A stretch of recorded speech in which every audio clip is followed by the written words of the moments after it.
నాస్తి బుద్ధిరయుక్తస్య న చాయుక్తస్య భావనా న చాభావయతః శాంతిః అశాంతస్య కుతః సుఖం. భావము: ఇంద్రియములు మనస్సు వశమునందు ఉండని వాని యందు నిశ్చయాత్మక బుద్ధి ఉండదు. అట్టి ఆయుక్త మనుష్యుని అంతఃకరణమునందు ఆసక్తి భావమే కలుగదు.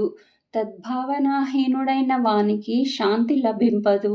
మనశ్శాంతి లేని వానికి సుఖము ఎట్లు లభించును అని శ్రీకృష్ణ భగవానుడు అర్జునుడితో పలికెను. ఇంద్రియాణం హి చరతాం యన్మనోను విధీయతే తదస్య హరతి ప్రజ్ఞాం వాయుర్నావమివాంభసి. భావము: నీటిపై తేలుచున్న నావను గాలి నెట్టివేయును.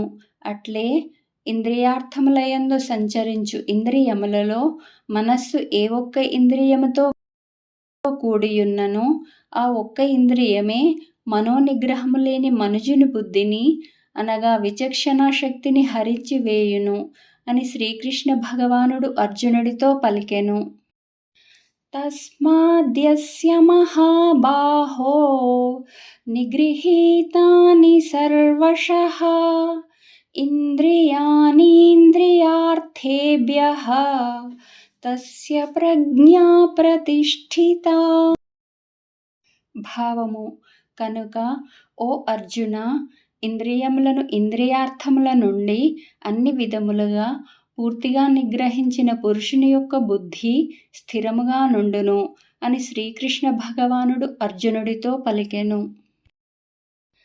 యా నిశా సర్వభూతానాం తస్యాం జాగర్తి సంయమీ యస్యాం జాగ్రతి భూతాని సా నిశా పశ్యతో మునేః.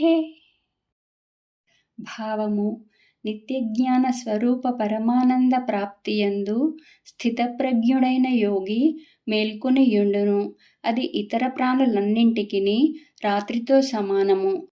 నశ్వరమైన ప్రాపంచిక సుఖ ప్రాప్తికై ప్రాకులాడుచు ప్రాణులన్నీయూ మేల్కొనియుండును. అది పరమాత్మతత్వము నెరిగిన మునికి రాత్రితో సమానము అని శ్రీకృష్ణ భగవానుడు అర్జునుడితో పలికెను.